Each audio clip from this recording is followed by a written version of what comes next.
It may be Super Bowl day, but it's the last day of football, and for us, baseball goes all year long. Join me and my special guest, Jonna Perlinger, right after this.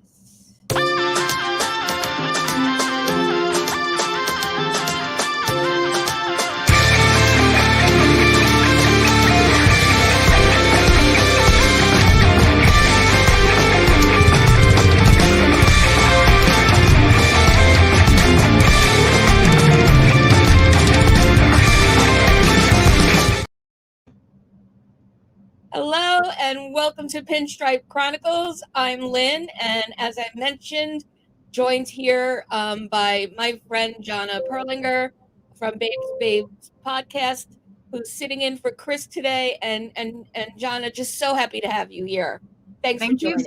Oh, thank you so much. It's an honor to be here. I love what you and Chris do on Sunday mornings. I'm often tuning in anyway, so this is perfect. Yeah, just so glad to have you here in front of the camera, and it's been long overdue to have you back. So thanks for that.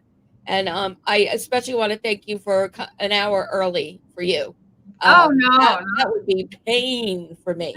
So so thank you for that. So like we always do at the top of the show, I'm going to start off with Spencer's trivia question of the week. And so here it is, guys, and we'll get to those good mornings in a minute. Wow, what a crew piling into the room.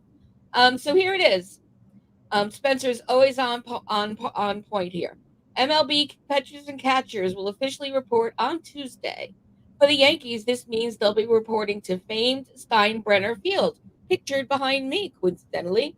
Before being named Steinbrenner Field, the Yankees spring training facility was known as this. So, as usual, think on it, put your guesses in the chat, and we'll give you the answer at the end of the show.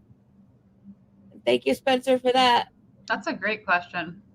Yeah, Spencer always is on point with the timing of everything. So, good morning, Spencer. I see you're here. Hey, FL Diver. Hello. Strike Zone. Good to see you. Hey, LI Yankee King. FJ. JJ. All the consonants are here today. Yeah, and Jonathan, you opened up the room, my friend. I saw you early. You and JJ get the early attendance award. So yep, we're gonna be looking to see what you have to say as we go along here. But Jonna, let's turn to you. You are one busy baseball lady. What has been going on? Yeah, so well, as you know, Babes keeps me on my toes. Starting this new year, we decided to get on a more regular schedule, so we've been recording every 2 weeks. We just had a Valentine's Day episode where we brought together representation from 7 podcasts that are baseball podcasts led by women, which was so amazing. Like, that was so fun. We were so honored to be included. It was a blast. It was, yeah.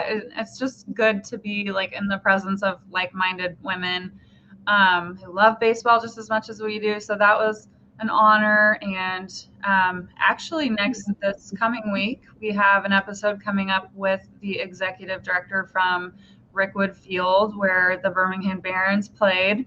And we're going to talk about, he's going to come on and we're going to do kind of like a episode honoring Black History Month and just honoring the Negro Leagues, talk about the Negro Leagues, talk about Rickwood Field. And they have a lot of exciting things happening this year, as you know, the Cardinals and Giants are going to play an MLB game there. That is absolutely amazing. I can't wait to check in on that. And if anyone listening and everyone in the chat, if you don't follow Babes podcast, Jonna herself, I am going to change that for you right now because I'm putting her info in the chat. And so much going on always from Jonna, full of information. And Jonna, I also know that you're also busy with some writing, correct? Yeah. So I am currently the baseball content lead over at Jersey Sporting News. So I'm overseeing the Yankees, Mets, Somerset Patriots, all of that content. So, Wow. and then I write for Fansided as well, where I write about all the teams and not just the Yankees, which is fun. So, And do you sleep between 3 a.m. and 4 a.m.? Or how does that work for you? great question. Great question. No, it's just yeah, I'm still navigating. I'm still trying to navigate that, but and manage my time. This season is going to be interesting because this is the first time that I'm doing all of those things at once, and so yeah, Yeah. that'll be interesting. Well, that, as Shaka Khan would say, you're everyone. You can do it. You'll get it done, and you're doing tremendous things. And really Thank you so looking much. forward to talking to you about it's Tampa time, and so we can Yes. roll on that. And I see more people coming in. So hey, Dev, thanks for joining. And I see Nelson is here, and whoa, so 01 is 28 Dabex. Um, I'm just gonna put this up here and say hello to you. Thanks for joining. What a cute, cute, cute little pet you got there. And thanks for joining, and can't wait to get into the discussion here. So, um, one thing before we do get to the discussion, I think it's really worth noting, and I am going to share this on my screen because this guy deserves a moment, and I think we'd all agree. Um, so big congratulations to Corey Kluber on his retirement. Um, Two-time Cy Young winner, 13 seasons, and a memorable no-hitter against the Rangers in 2019, May 21st, as a matter of fact. It was only the 12th no-hitter in Yankees history. Jonna, what was your take on Kluber's impact on the team for the short time we had him? I mean, that was so fun that he had his no hitter with the Yankees, and it was a testament to how great Kyle Higashioka is behind the plate. So I enjoyed him. When he left, it was kind of time for him to move on. But yeah, he had a good tenure with the Yankees. I'm sad to Yeah. see him leave baseball, but it's time, I think. Yep. And Ella, well, either you're saying so he's saying 2021 Yeah, I for thought that. it was 2021 as well. So then I got a bad source, and I am going to write that particular website. Because I literally lifted the year because I didn't remember myself. So thanks for that, Li. So yeah, and I would agree. Kluber came at a time where he was needed, and I think a lot of us were just surprised that he was the guy with the no hitter, Yeah. and making history in that way.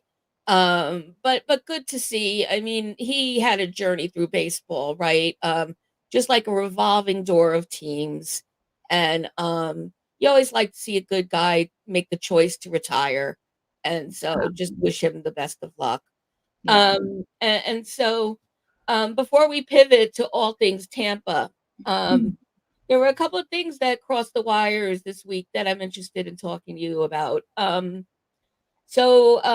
was reading an article by Feinsands and Morosi about which of the big four agents, if any of them, will sign by next Thursday. And we've talked about this so much that we're sick of it, on this show, Yeah. right? And so it's kind of become a yawn fest. But their take is that, of them all, Monty's the most likely. And if he does, it'll be the Rangers. What do you think of that, Jama? I can see that being the case because his case is probably the least complicated. You haven't heard a lot of rumors about a lot of other teams in on him at this point. Where like Chapman, Bellinger, Snell, I mean, there's like still a lot up in the air. Right. I also could kind of see Chapman being the next one just because he's kind of the least exciting of the bunch. Mhm. And I could see Yeah. him going to the Giants. I think that would be a good reunion with his former manager, Bob Melvin there. So that's kind of my prediction. I can see Chapman being the next one. Right. And so and what I'm thinking is none of these four are coming to the Yankees. They're not in the conversation anymore. I think even we here on the show have stopped asking for Snell. I think that ship has sailed. But it's it's still kind of a Boris mystery here, and what's in his little mind there about it. But we'll wait and see. It's kind of cruel for I shouldn't say cruel, but you got to think these guys, these four guys, don't short shrift them of training either. Yeah, And so absolutely. that's what has me wondering, like, what is really that important that you're going to hold them off from after Thursday? Um, so that was one thing, and the other thing that I caught was that there was an owners meeting this week, and so there was a presentation by the Olympics committee, the 2028 Olympic Games committee, um, trying to persuade MLB to participate in the 2028 Olympic Games. Seems far away, but what do you think about that, Jonna? Man, there's a lot that would have to like pan out for it to go through because what a lot of people aren't thinking about is the players association that would be involved in the decision making as well. And we know that they can have a hard time coming to agreements with MLB, so I don't know how that would play out where you've got like three um, sort of limbs there that all have to fall into place. um, the proposal was interesting, though, a 6 to 8 team tournament that they wanted to condense down into a one week. So, I mean, it would be less strenuous than the World Baseball Classic.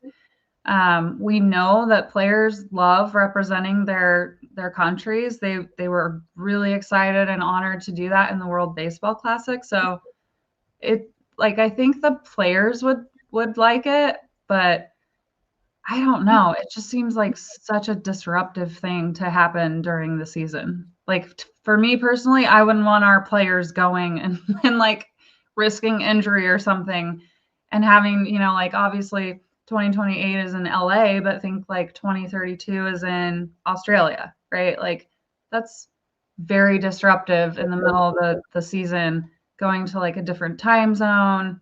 I don't know. Right. There's a lot there. I tend to agree with you. It would be great to be, for them to be on the world stage and, representing the country, etc. But, this is the heart of the season we're talking about. And, we've seen seasons change after All-Star breaks, Yeah. as it is. And, the World Cup situation as well. Some guys came back and just weren't the same after that. So, that would be my concern is the switcheroo we've been seeing after these overseas things. This isn't flying to London for an exhibition game. Right. Yeah. So, it'll be interesting to see. And, you're right. The players union has to weigh in on this. And so it'll be interesting to see. But personally, I think it's a non-starter. And I would be fine with that. Um, you know, Yeah, so the proposal also had something in there about potentially having the MLB season go down to 158 games, which I like that's where the Players Association really comes in, if you're asking me, because that's where like the players would be taking a salary cut there. Like right. everyone would have to agree to this. And so I just don't feel like this is something that's going to go through.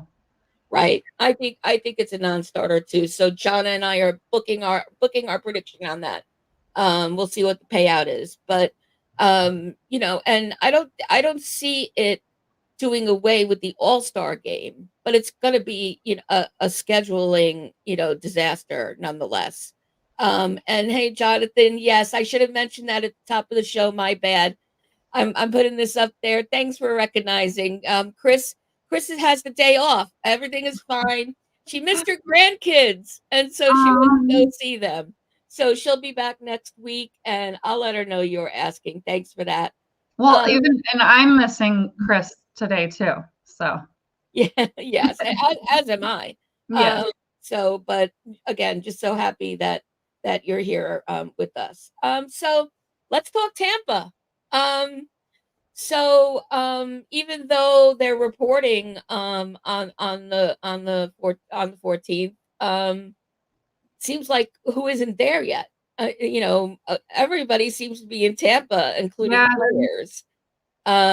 So, which is great, except for Stanton, who obviously is like training in his own secret facility, which to me is very Stanton-esque though, because he's the loner dude, and so yeah. whatever he's working on it with somebody who is in Dawson. So that'll be interesting to see. But I'm here for it. I can't wait to see him back. We know that there's a huge non-roster invitee list. And um, is it just me, or did this seem particularly um, extensive than previous seasons? This is a long list. I'll put it up for everybody. But Yeah. what do you think?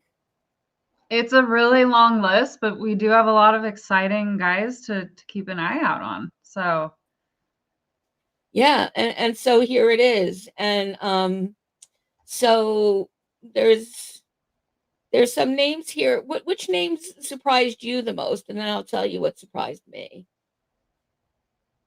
um And chat, tell us who's a surprise for you, or who do well, you I'll think? tell you who's not a surprise to me if that's like Yes, obviously Spencer Jones, our lefty judge there. Um yeah, Ben Rice, obviously, Chase yeah, Hampton. yeah. Um let's Uh, see. I don't Will Warren is a no-brainer. Yeah, Um, Will Warren. um, I was surprised that they brought Greg Allen back to begin with, let alone inviting him in. So Yeah. yeah. Um, I'm surprised that Roderick. Yes, exactly. I was just gonna say I'm surprised Roderick Arias is not on the list. right. So yeah, so it's interesting the choices here. Allen is, but Arraez isn't, and you know, Allen's getting another shot. So is Jeter Downs that they were looking to off. That's interesting as well. So yeah, and FL Divers is saying, first of all, Jonathan agrees with you that Arraez is a surprise, and FL Diver saying, yeah, oh, good. I'm glad I'm not alone there. Yeah, that Greg Allen doesn't make sense, but maybe scouting reports showed something that we don't know yet, and maybe we'll see. And so, and Jonathan, you're also saying Cerna is also a surprise, for not being included. Um, so those are the surprises I'm seeing. Um, so Okay, and Michael. So Michael saying not look to build prospects. The goal is to win this year, not look towards the future. Um Really hard to disagree, Michael.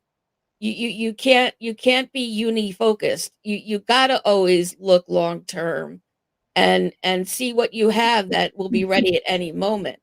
What's your take on that, Jonna? I totally agree, and especially when you look around the league, and that seems to be the theme of teams who are excelling right now are teams who are investing more in their farm system. The Orioles, yeah, I mean the Dodgers. You have to be focused on that.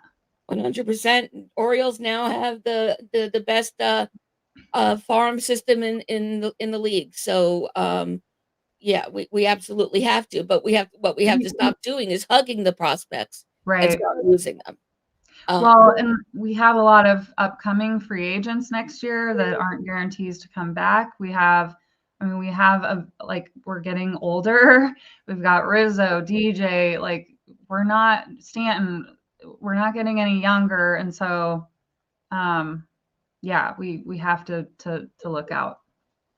Absolutely. And so Michael, I'm going to give you one more highlight because um, I'm an educator. So let me set you straight on this one. What was the point in trading for Soto? Soto is a generational player.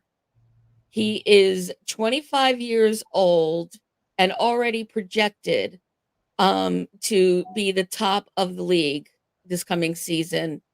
And he's young, and you can bet your bottom dollar he'll be extended, and they'll pay whatever they have to pay for him. But he is the exciting piece, the best piece, one of the targeted piece of the off season. So I suggest you take some look back on the stats on this kid. He is going to score a lot of runs because he's the full package, not including the lefty bat. John, anything to add on that? Yeah, I mean, it was, I think, the 2023 Futures All-Star game where there were 12 players playing in that are younger than Soto. Like, I mean, I think you nailed it, but you've got to build a team around a guy like that. Absolutely. And he really has the goods to be the face of the Yankees at some point. Judge is getting up there in years, and currently he wouldn't qualify for what Will Leach says in his article on MLB.com, which he literally called a budding franchise cornerstone for every MLB team. For him, right as of now, it's Volpe. But he said unless Soto gets that extension, because to be a franchise cornerstone, which means you could build the next decade, half a decade or longer around this one key piece. Soto would be there if he had an extension. The rules are generally 25 years old or younger, and with 1 year in the MLB under their belt. And so that's why Volpe, I'm convinced, is going to be a career Yankee. And without the crystal ball, you can mark that too and talk to me in 10 years. Hopefully not sooner than that. And but so that was an interesting comment. But yeah, we should be so glad that pitchers that we have Soto in the bag. So in terms of Tampa, then we have our 5 man set. We know that we're seeing Hampton and Warren, who are pretty much the next ones. And so they're coming in auditioning. But what about the catchers? And there's a plethora of catchers, and I think good portion of them are invited. So first, what do you expect from the decision aspect of Trevino and Wells during spring training, Jonna? What do you think?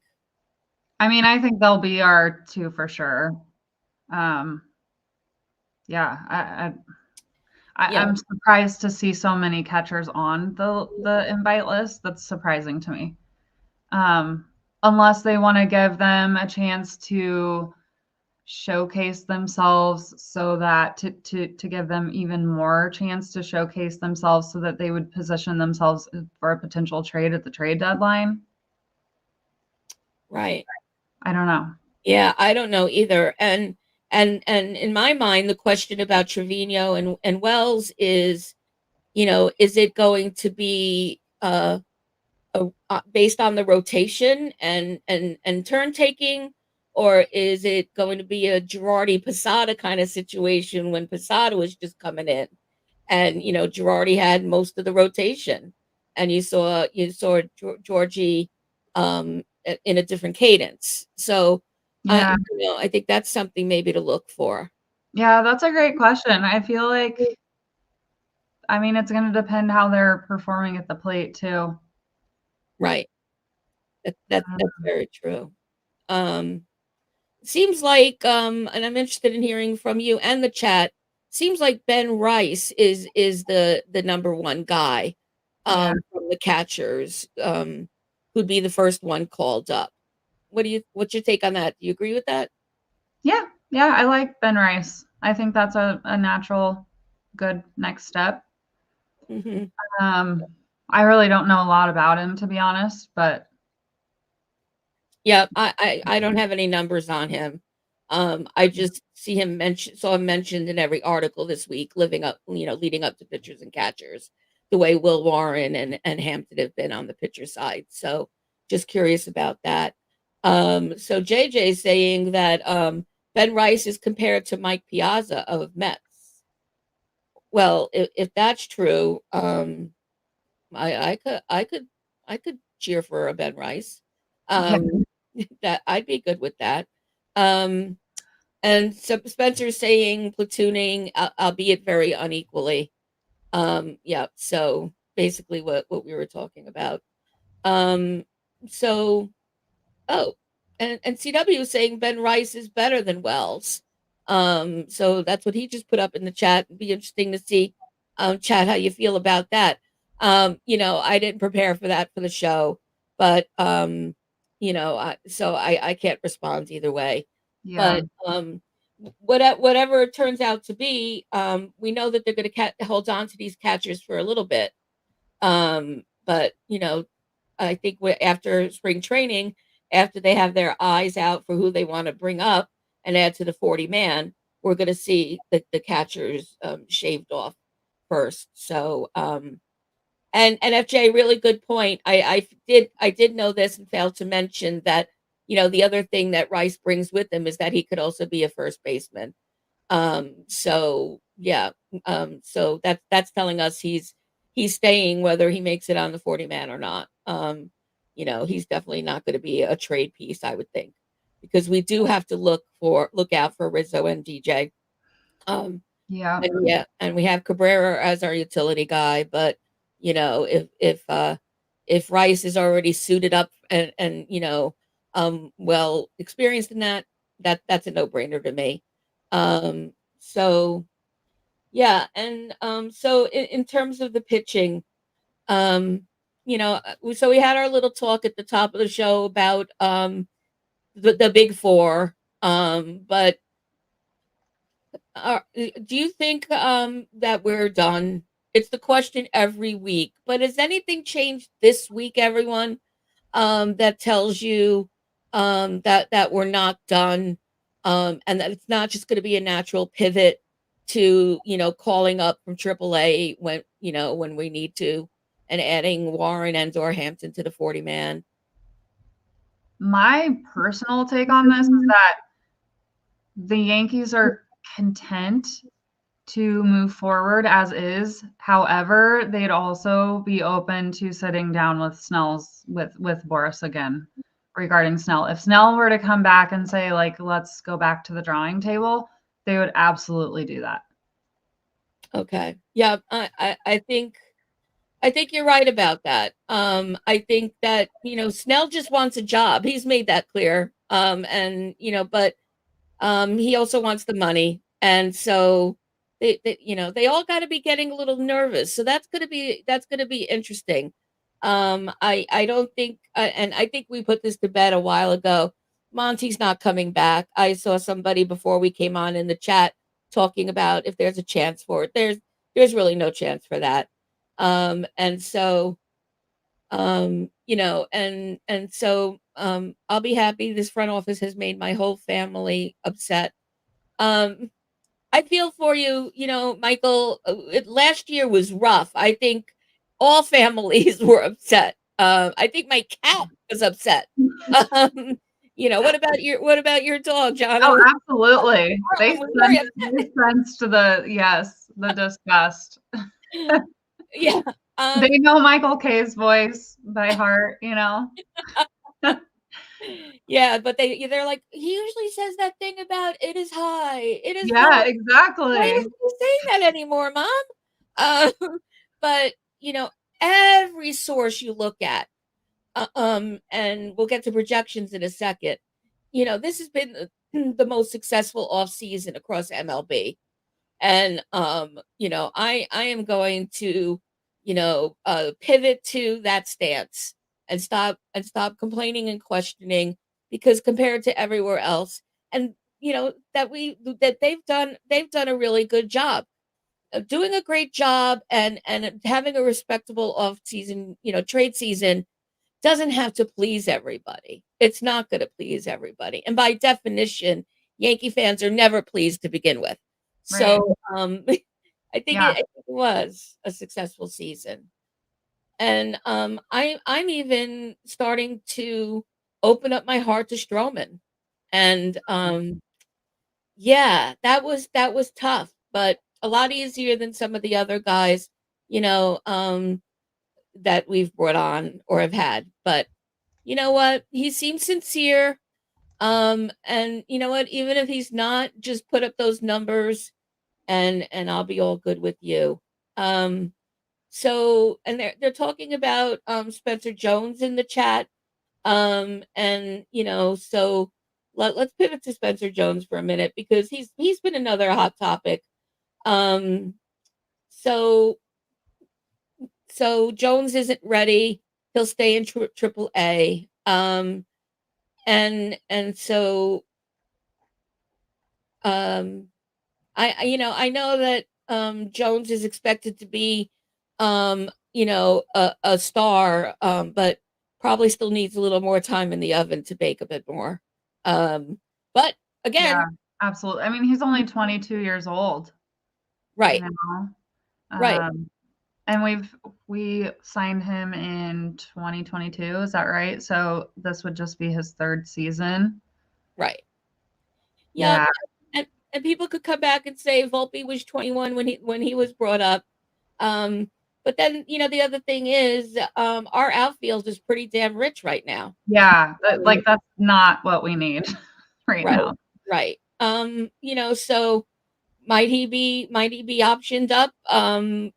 With God forbid we deplete out there, sure, but we have the depth plus utility folks that could go out there. So I think it'll be a minute before we see Jones. I But agree with what Eli is saying here. He says, um, trading Spencer Jones for 1 year of Corbin Burns or Dylan Cease would be the dumbest move. I totally agree with that. Like, what the Yankees have done, like, they have not been holding on to prospects this year like they have in the past. So I think they learned from that mistake.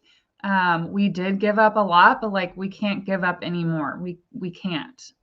no, So I think they did what they did. Can't give up anymore.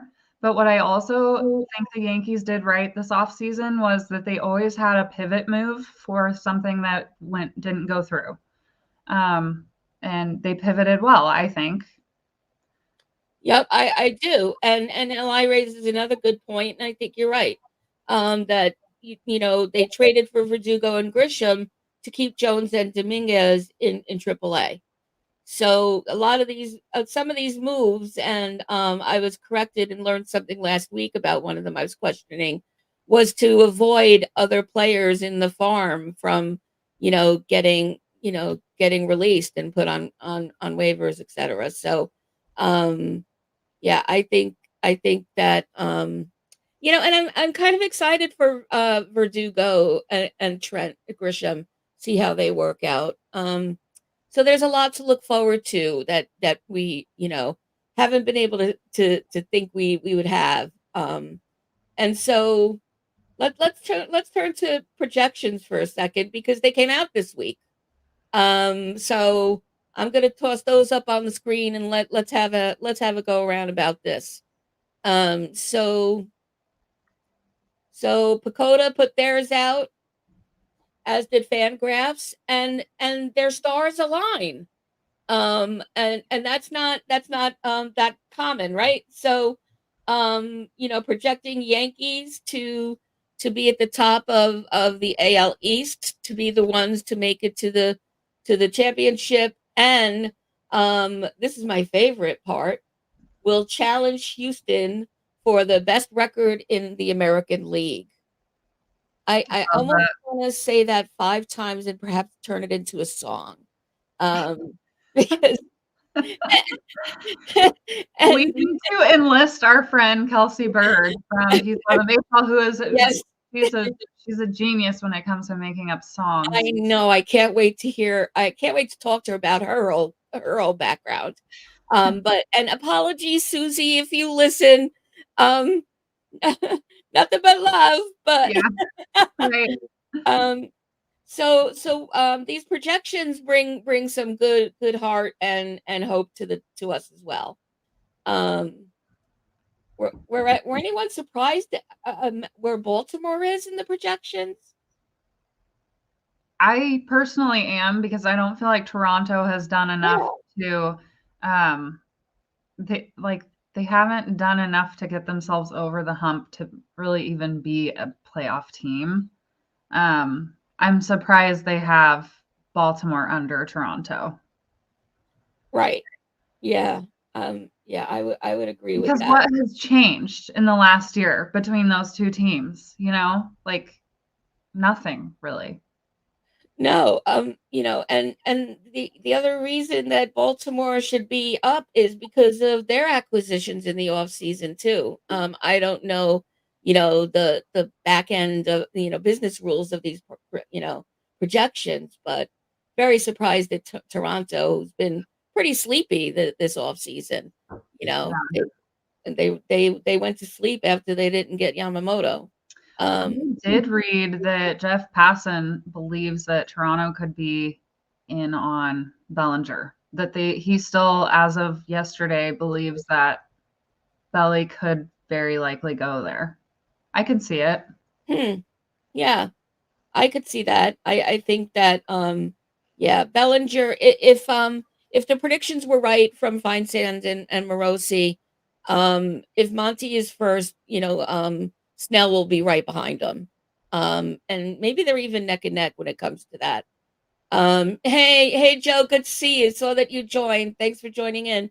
And Michael, if you think the Yankees are finishing in third place, I just have no help or assistance to provide you. Um, so, um, um, but anything could happen if you're a Yankee fan. You know that for sure. Um, so Jonna, what is your biggest wish as an outcome for pitchers and catchers? Let's just focus on this week. I'm representing my favorite catcher of all time, by the way. I love it. And I'm looking for, some and this is a girl who was in love with Girardi. I have his as well.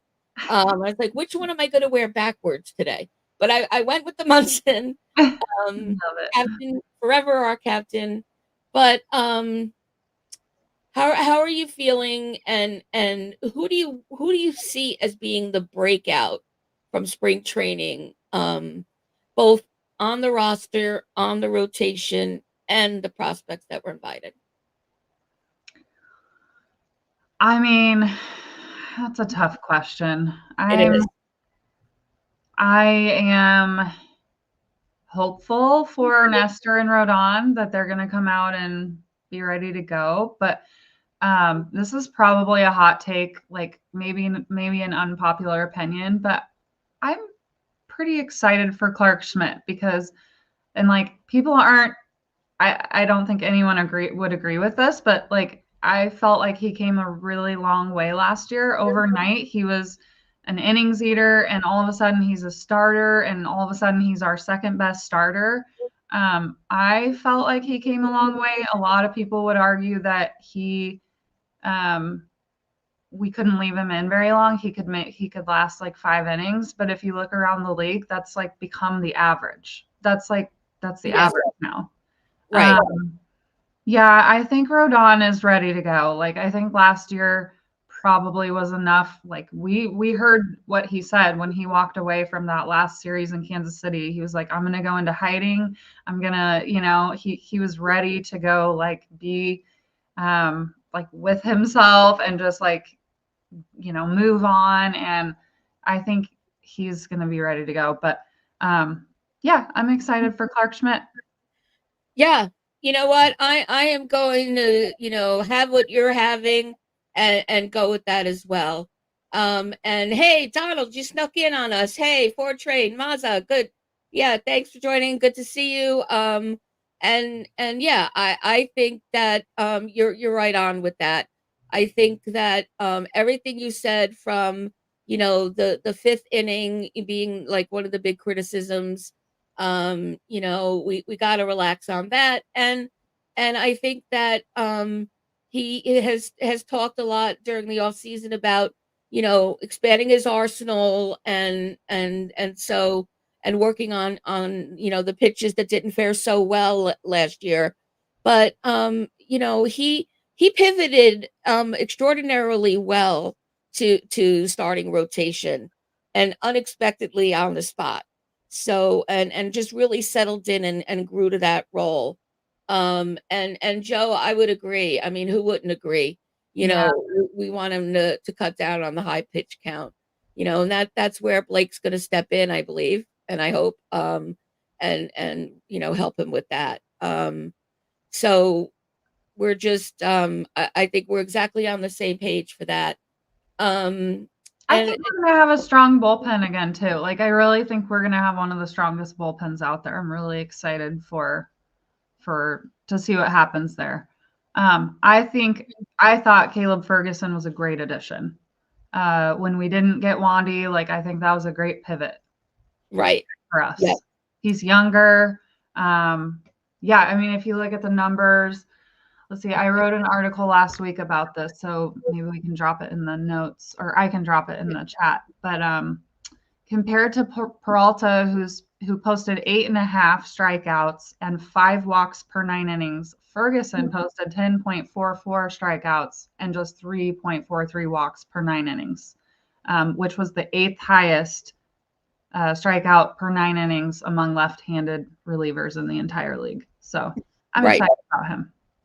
Yeah, and I was I guess one of my tweets this week wasn't worded so well. I did have a moment of sadness that we weren't bringing Wanzi back.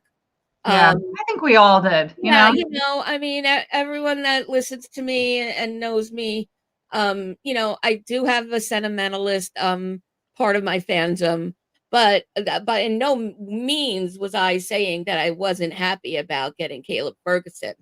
I mean, the Yeah. numbers are great, and I think he's going to be a solid addition to the pen. And I'm right with you on that. Well, so the question's going to become, and still is, Joe put up earlier that Clay Holmes makes him nervous.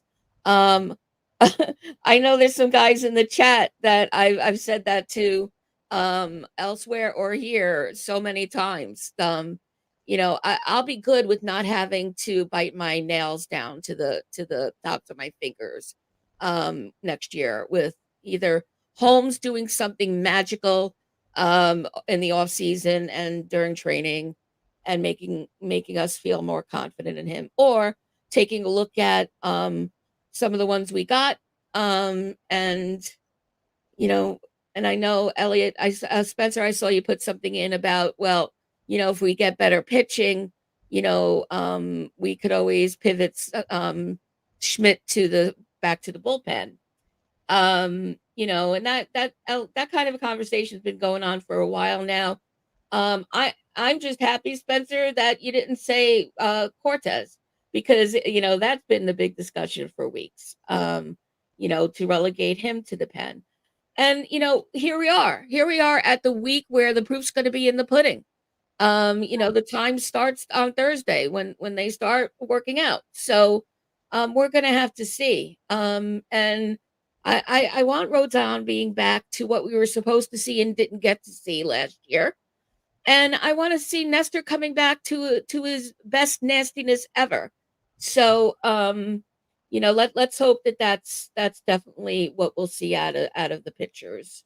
And I agree. And I'm expecting really good things from Stroman. I'm expecting him to put, while he didn't get great bucks, whatever money he's got, I hope he, puts his money where his mouth is.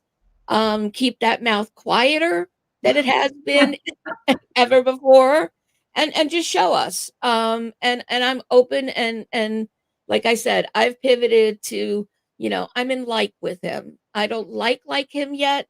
I, might pass him a note between classes at some point, um, to say I like him. But not quite there yet. Yeah. Um, and so Jonna, you mentioned at the top of the show that you're having a guest on uh Babe's Babes next week for or this coming week. Uh, Yeah. So this Tuesday, 7 p.m. Central. And right, we always go live. We haven't not gone live, I guess, with our episodes for quite a while now. So right, right. And you said that your guest you're bringing on because it's Black History Month, and the discussion is going to be about the Negro Leagues. And Jonna, this is good. I want everyone in the chat to know this is purely coincidence, but I chose today to do a little mention myself on Black History Month, and of course, as it relates to women in baseball. So I want to talk to you about um, a little known fact about the Black women in baseball. Everyone everyone thinks that the Negro Leagues of the 1950s was the beginning of Black women being represented in baseball, but that's not true. It actually started back in the earliest days of baseball in 1883 in Philadelphia with a team called the Dolly Vardens. And there was another team in Philly called the Captain Jinks. I would want to roll with the Captain Jinks just by the name alone. Um, exactly. and they competed against each other and traveled around Philly. And then in 1910, from 1910 to 1913, the St. Louis Black Broncos came along. So these women played at organized baseball on organized teams from amateur to professional. But back then they were wearing their long skirts and bloomers, and they were just seen as entertainment, legit game or not. And so they didn't get much support or press. And when they did, the writers tended to focus on what they were wearing and what their looks were like. But I want to shout out during Black History Month the Black women in baseball, and just spreading the word that they've been representing since the 1800s. And so, and I'm gonna just show you who I'm talking about real fast, and then we'll go and with our closing with the trivia question of the week. So here we go. Here are the Dolly Vardens in their long skirts and their crossed ankles. Um, Fascinating that they could play in that. That's it is fascinating. So how about just giving them credit for that? yeah. And here we have the St. Louis Black Broncos. Um, the article didn't say who the gentlemen are that they're standing with, but at least their skirts are a little bit shorter. So and so they were from 1910 to 1913. So they were a bit past the Jinx and the Dolly Vardens. I couldn't find a picture of the Captain Jinx. Um, but there you go. There's our mention for Black History Month from us today. And as we do with every show, let's go back to the trivia question of the week. Let's get the answer. I didn't see any guesses in the chat. So, pitchers and catchers start this week at Steinbrenner Field. You see it behind me. Before being named Steinbrenner Field, the Yankee spring training facility was known as nobody. You want me to go? Oh yeah, yes. Legends Field. Jonna's throwing down Legends Field. Okay. Oh, and Jonathan saying Legends Field. Okay, so let's reveal.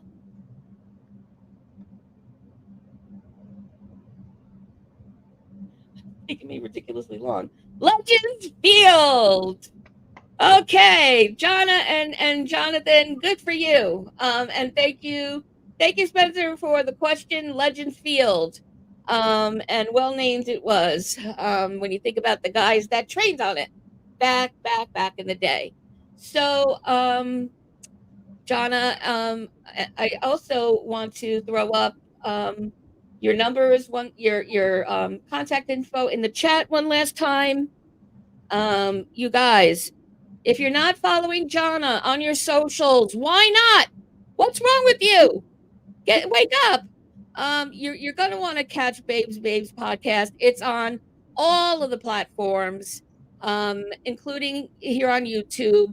So like, subscribe to them. Jonna and her co-hosts are spectacularly well informed and bring in guests from all over basement. Oh, Lynn needs coffee all over baseball. And the discussion is always just so interesting and you learn something. And Jonna, tell us again who you write for and the website for that, please. Yeah, you can check out my writing at Jersey Sporting News as it relates to all things Yankees. For all around the league, you can check out my writing at Fansided. Okay. And I'm going to put that in the chat when Jonna and I close out the show. You could always come back and watch the replay of the live chat. That info will be there. I'm going to ask Tats if I could update the show notes to put it there as well, so you have that info. But Jonna, I want to thank you so much for being here, and for everything you brought to the show and the great discussion today. Thank you so much for having me. It's always an honor. It was just such a great privilege to have you here with us, and we will have you back and back and back again anytime you want. So we'll be knocking. And for all of you, whether you're listening live or later, as you know, you'll always have a reserved seat with Chris and me right here on the upper deck. Let's go, Yankees! Pitchers and catchers! Yes, happy spring training. Woo!